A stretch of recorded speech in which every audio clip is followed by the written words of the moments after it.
Сәлем баршаңызға, сіздермен дәрігер Бағзат Сейтқазұлы. Бүгін біздер сіздерменен әлемдегі ең пайдалы топ 10 тағам туралы немесе өнім туралы сөйлесетін боламыз.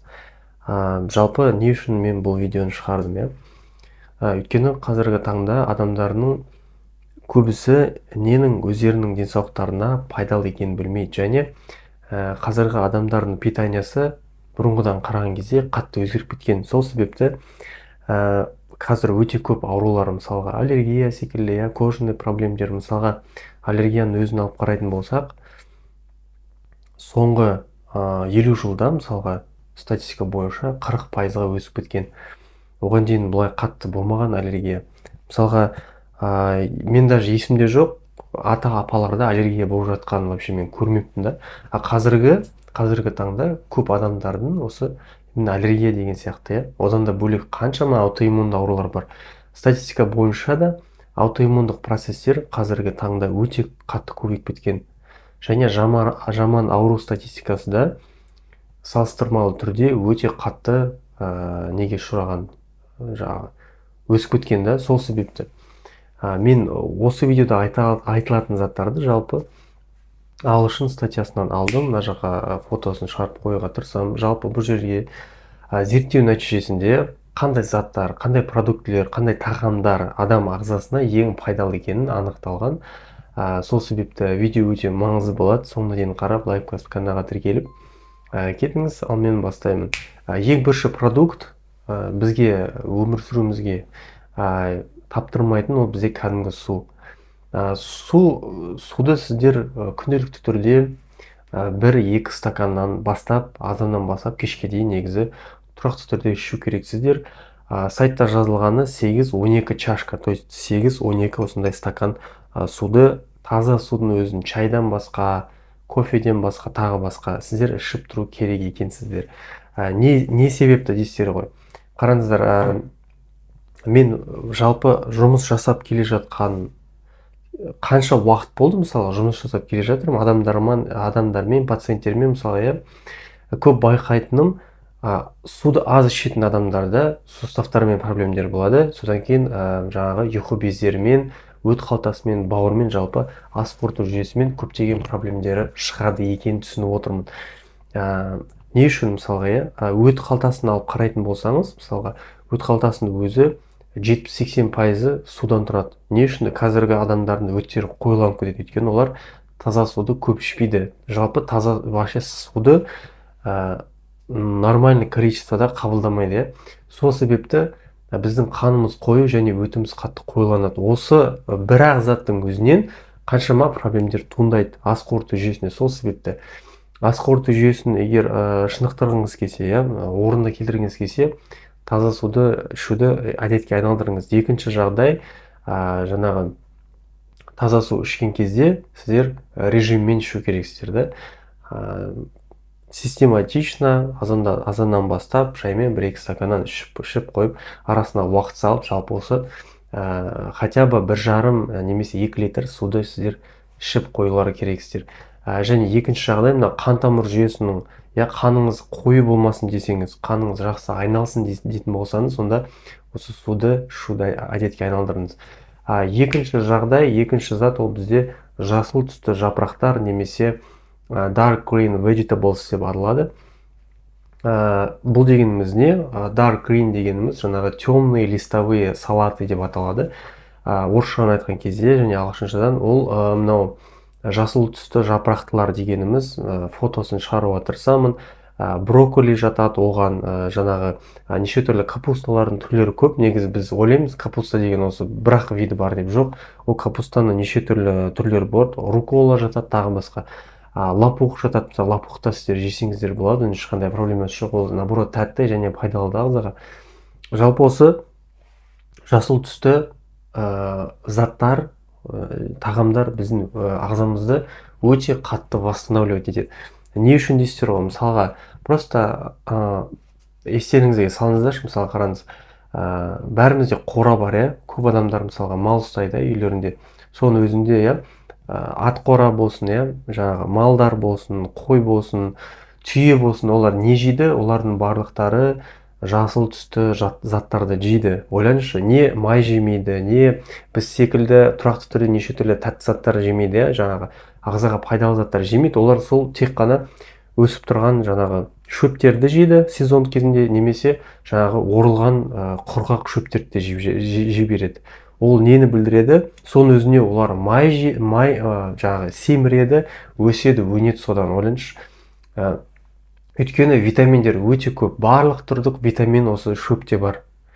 Сол себепті сіздерде тағамдарыңызға салатты жеуді нормаға айналдыру керексіздер. Өйткені неге влиять етеді? Біріншісі, ол біздің ас қорыту жүйесіндегі кишечнигіміздің микрофлорасын дамытады. Жалпы микрофлорада бізде пайдалы және пайдасыз деп екі түрлі бактерияға бөлінеді. Соның пайдалы бактерия көп болған сайын, лактобактериялар көп болған сайын біздердің иммунитетіміз жоғары болады. Иммунитеттеріңіз қазір 80% адамда иммунитеттері почти убиты, жоқ деп айтсақ та болады. Олар каждый сезон сайын ауырады да жүреді. Неге? Өйткені иммунитет төмен. Вот сол иммунитет жақсы болу үшін сіздер салаттарды, листовой заттарды, қазір мен айтып отқан жеуді әдетке айналдыру керексіздер. Жалпы составына үңілетін болсаңыз, көптеген микронутриенттерден басқа оның құрамында хлорофилл деген зат бар. Хлорофилл деген жасыл түсті өсімдіктерден алынатын пигмент, жасыл түсті да. Вот осы біздің қан тамыр жүйесіне тараған кезде бүткіл сосудтарды тазалайды. Бауыр, бүйрек, асқазан, өтті айдауға көмектеседі, микрофлораны көтереді. Ойлаңызшы, бауырды тазалайды, шлактардан, токсиндардан, тяжелый металдарды шығаруға көмектеседі. Сол себепті осы продуктлар өте керекті сіздерге. Үшінші зат ол дәнді дақылдар, немесе whole grains деп аталады. Дәнді дақылдар жалпы ол овес болуы мүмкін. Мысалы, сұлуды айтамыз ғой, сұлу бар, арпа бар, бидай бар, бірақ 10 түрінде емес, оларды кәдімгідей осындай живой түрінде қабылдау керекпіз.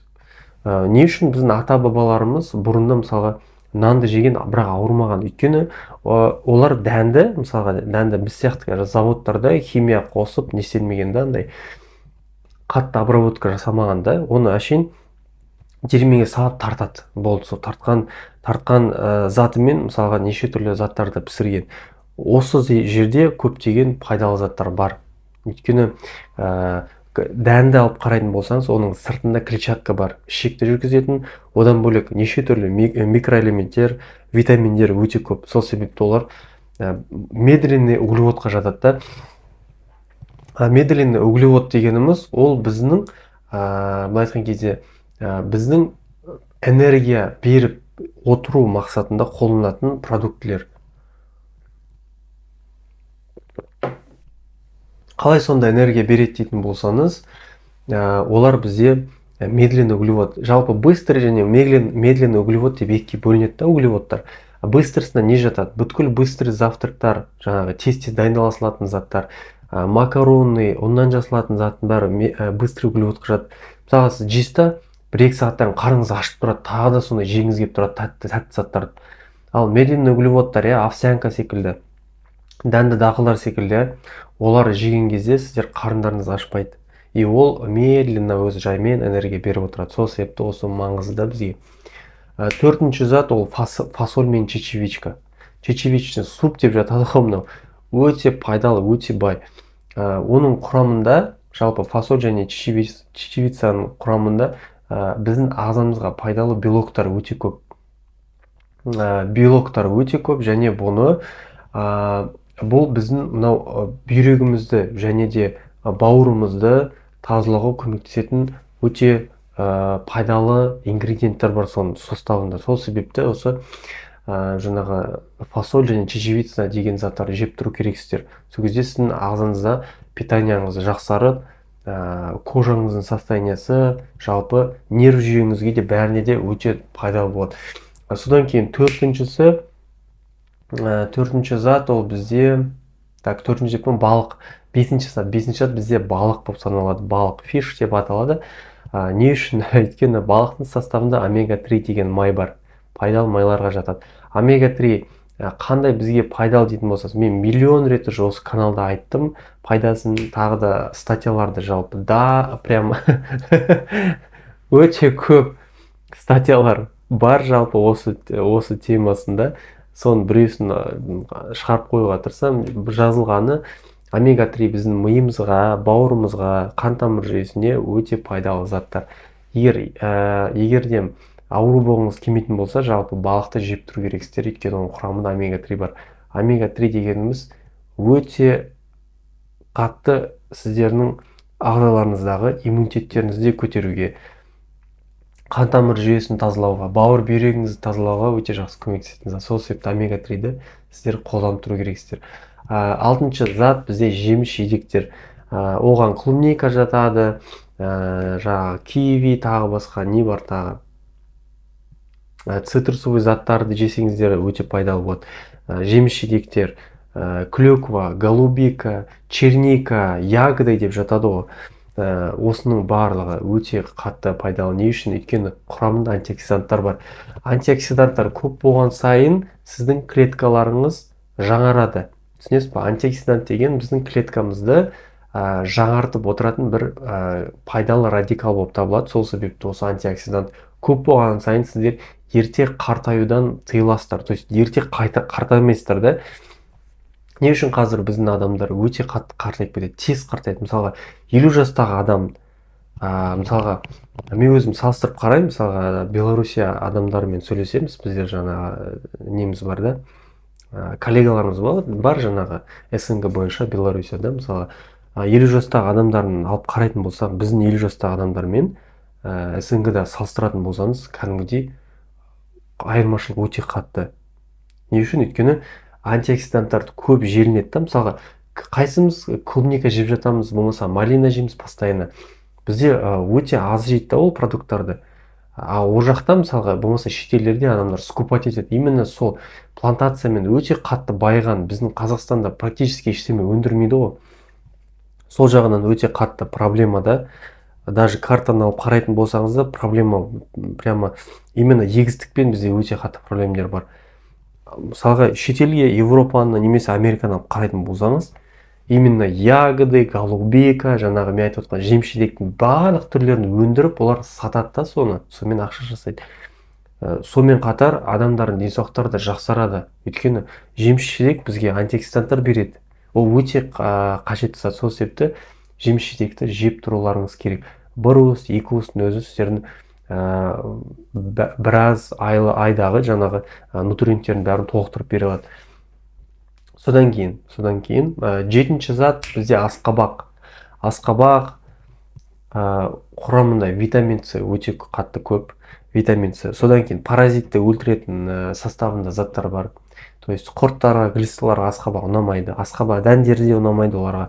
Сол себепті асқабақ продуктыларын жеп тұрсаңыздар өте керемет болады. Бұл бір жағынан бауырды тазалайды. Бауырдың гепатоциттарына питание береді. Содан кейін соны обновлять етеді да, жаңалауға көмектеседі. Жаңағы асқабақтың составы. Оны тамақпен бірге қосып, тамаққа қосып жасасаңыздар болады. Бұл энергия береді және біздің кожамыздың да состояниясына көмектеседі и жалпы ағзаны жаңартатын зат. Содан кейін 8-шісі соя, 9-шісі орехтер. Қосып жіберейін соя орехтерді. Жалпы соя дегеніміз ол осындай бізде енді таралмаған, ол көп таралмаған. Сол үшін жалпы не дейтін болсаңыз, соя деген осындай дәндер бар, олар талдардан алынады. Және бұл бізге тоже самый жаңағы ағзамыздағы жетіспей тұрған нутриенттердің бәрін толықтыратын зат. Орехтер дегеніміз мысалға орехтар, семечки, семена деп жатады ғой, семена, льна бар. Арахис болсын, кәдімгі миға ұқсайтын орехтер болсын. Одан бөлек қаншама орехтің түрлері бар. Фасоль, жаңағы фасоль деп қойып, жаңағы не үшін фисташка мысалға. Фисташканың құрамын алып қарайтын болсаңыз, мысалға, ол жерде мелатонин гормонына көмектесетін, болмаса мелатонин гормонына схожий структурадағы соединениялар бар. Олар ағзаға түскенде, сіздің ұйқыңызбен проблема болса, сіз ұйықтай алмай жүрген болсаңыз, түнге дейін жатып аунай бересіз, ұйқыңыз дұрыс емес болса, жалпы фисташканы жейтін болсаңыз, желательно жареный емес, свежий түрінде жейтін болсаңыз, 2 фисташканы өзі нормасын мелатонин гормонының реттеп береді. Сол үшін ұйқысыздығы бар адамдарға, құлақтарына алтын сырға бүгінгі күннен бастап желательно фисташканың жареный емес түрін алып қолданыңыздар. Өте жақсы көмектеседі. Қолданған пайда беріп жатса комментарияға жазыңыз, басқа адамдар да білсін соны, өйткені бұл маңызды. Соңғысы 10-шысы бізде органический не деп йогурт деп жазылған, жалпы айтқан кезде айран да, былай айтқан кезде айран, кефир немесе не үшін лактобактерия көп, құрамында пайдалы бактериялар көп, біздің кишечный микрофлорамызды восстанавливать етеді. Біз білеміз, 80% микрофлора, 80% иммунитет біздің именно кишечниктарымызда вырабатываться етіледі. Сол себепті егер кишечниктарыңыз запор болған болса, немесе ішіңіз өтетін болса, иммунитетіңіз 80%-ға жойылды деген сөзді білдіреді. Сол үшін сізде постоянно ангина, танзилит, аллергия, аутоиммунды процесстер, неше түрлі бітпейтін аурудың бәрін жиналады деген сөзді білдіреді. Сол себепті кишечниктарыңыз таза болған сайын сіздердің өмірлеріңіз ұзақ болады. Қараңыздар, мен айтып отқан заттарды кім қаншақ түрде жейді? Мен мысалға Қазақстан адамдарын мен өз-өзіме салыстырып қарадым. Не үшін біздің денсаулықтарымыз соншалықты түсіп кеткен? Өйткені мынау заттардың мен біреусін де жемейді ғой. Мысалы қараңыз, енді суды дұрыстап ішпейді адамдар. Проблема ма? Бірінші проблема. Екінші, салатты кім жейді қазір? Салатты прямо каждый прием пищемен салат ешкім жемейді. Жесе де өте аз адам жейді. Дұрыс па? Дұрыс. Үшіншісі, дәнді дақылдар. Ешкім дәнді дақылдар жемейді қазір. Барлығы быстрый углеводқа өтіп кеткен. Жегендері булочка, тек қана нан, ұнтақтан жасалған. Оның құрамы толған глютен, дұрыс па? Дұрыс па? Уже 3 пункттың бәрі кетті. Ешкім дәнді дақылдар жемейді. Фасоль мен чечевица жемейді ешкім. Чечевичный супты ішпейді ешкім. Үйінде де жасамайды. Жасайтын адамдар, конечно, бар, но бірақ өте аз. Кім үйіне мысалы қонаққа барып чечевичный суп алдыңызға қойып берді? Жоқ, қонаққа чечевичный суп қоймайды ғой. Содан кейін мысалға балық кім жейді? Балық тоже самое. Адамдар балық жемейді қазір. Тек қана жаңағы құстың етін және қойдың немесе сиырдың еттерін жейді көбінесе. Балықты бірақ ешкім жемейді, ол дамымаған, омега-3 жоқ деген сөз. Енді 6-шы, жеміс жидектер кім жейді? Өте қымбат, дұрыс па? Қазір адамдар сатып ала алмайды, былай айтқан кезде жағдайлары келмеуі мүмкін. Енді оны Қытайдан келіп жатады жеміс жидек. Ол қаншалықты бізге пайдалы? Тоже атпадайды, дұрыс па? Оны да көп жемейді. Асқабақ жейтіндер бар енді бұл жерде, не спорю. Но 50-50 бұл жерде. Сояны атымен жемейді ешкім, орехтерді жеуі мүмкін, кішкене аздап айранды ішіледі бірақ бізде. Получается 10 пунктыдан бізде ағзамызға ең пайдалы, ең керекті тағамдарының бізде СНГ-да 2-3 ғана адамдар көбінесе қолданады деген сөзді білдіреді. Қалғандары жоқ. Сол үшін сіздер осы продуктлерді, осы видеода айтқан өмірлеріңізге қолданып, өмірлеріңізді жақсы жаққа, денсаулықтарыңызды жақсы жаққа ауыстыру үшін қолданатын кеңес болып табылады. Егер сізге осы видео ұнаған болса, менен консультация алсаңыз болады. Осы мәселесіне иммунитетті көтеру, ас қорыту жүйесінің проблемасы, тағы басқа, осы жерге телефон номерін шығарып қоямын, хабарласыңыз, WhatsApp арқылы бізде. WhatsApp постоянно ашық тұрады. Қолымыз босаған кезде отвечать етіп, консультировать етіп, жазып бәрін береміз сіздерге. Егер сізге осы видео ұнаған болса, каналға тіркеліп, лайк басып, комментарий жазып кетіңіз. Сіздермен болған мен дәрігер Бағзат Сейтқазыұлы. Келесі видеоларда көріскенше сау болыңыз.